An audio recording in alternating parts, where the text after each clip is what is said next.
Dans ma vidéo résumant le livre Père riche, Père pauvre de Robert Kiyosaki, je vous avais décrit que pour devenir riche, il fallait minimiser ses dépenses, limiter les passifs et se concentrer sur les actifs. Dans cette vidéo, je vais vous présenter le cadran de cash flow qui représente les 4 possibilités de générer un revenu. En haut à gauche, vous avez les employés qui sont représentés. C'est ce qui constitue la majorité de la population et je fais partie de cette catégorie à ce jour. Nous échangeons notre temps et nos efforts contre de l'argent. Si nous ne travaillons pas, nous ne sommes pas payés, sauf congés payés et autres RTT. Dans cette catégorie, ce qui est recherché, c'est la sécurité. Avoir un CDI, c'est ce que vise la majorité des personnes sortant de l'école. En effet, on nous a toujours appris qu'avoir de bonnes notes à l'école était important pour détenir un CDI et que c'était synonyme de sécurité. Et c'est cette notion qui prédomine surtout cette catégorie du quadrant. En bas à gauche, vous avez les travailleurs autonomes. Ils ont leur propre business. C'est ce qui représente les fonctions libérales telles que médecin, vétérinaire, avocat ou dentiste. Ces personnes attachent de l'importance à leur indépendance, préfèrent prendre les choses en main elles-mêmes. La plupart du temps, elles gagnent plus d'argent que les personnes de la catégorie E, mais comme dans la première partie, elles échangent leur temps contre de l'argent. Autrement dit, si elles ne travaillent pas, elles ne sont pas payées. En haut à droite maintenant, il s'agit de la catégorie B. Vous êtes propriétaire d'un grand business, ou alors vous avez votre propre système et pas seulement votre job. Vous mettez en place une façon de générer votre argent, même si vous n'êtes pas forcément, physiquement, derrière les commandes. Des personnes travaillent pour vous. Si vous vous absentez, vous gagnez quand même de l'argent par vos employés ou votre système. Les personnes de cette catégorie B ne sont pas forcément les plus intelligentes de leur business.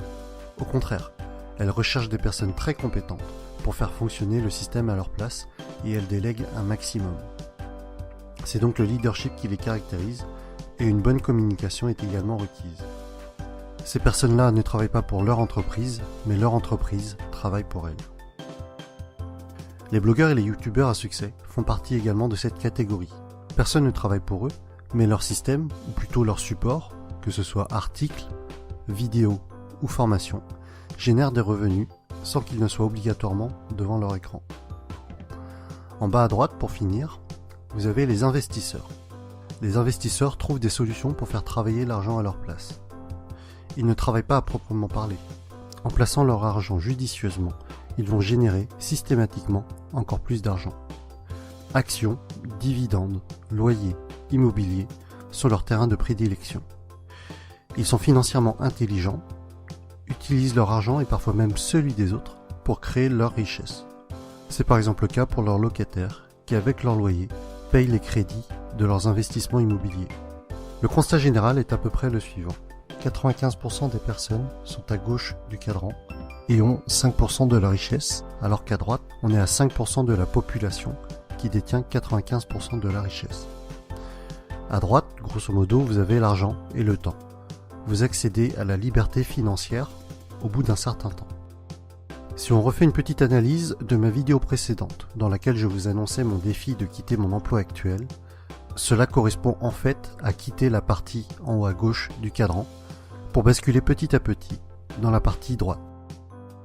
Et c'est un peu dans cet esprit que Robert Kiyosaki a écrit ses livres. Si des personnes sont intéressées par l'indépendance financière, elles doivent devenir financièrement intelligentes et donc basculer progressivement des lettres ET, donc employés et travailleurs autonomes, à BI, donc propriétaires de business et investisseurs.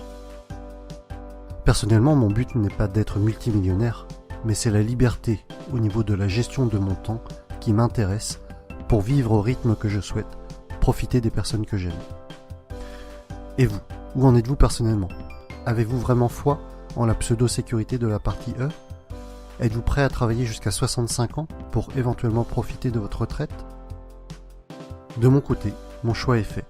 Je quitte la catégorie E et je me laisse 2 ans pour le faire. Et voilà pour la présentation du cadran de cash flow de Robert Kiyosaki. C'est vraiment un des fondamentaux qu'il nous présente dans plusieurs de ses livres, peut-être même tous. En tout cas, vous avez en dessous, dans la description, les liens des livres que je possède dans lesquels le cadran est mentionné et expliqué. Ce cadran me servira dans ma prochaine vidéo lorsque je vous parlerai de ce que Robert Kiyosaki présente comme étant l'entreprise du 21e siècle, qui pour moi sera une des approches qui me permettra d'atteindre la liberté financière, quitter la rat race et accomplir mon défi.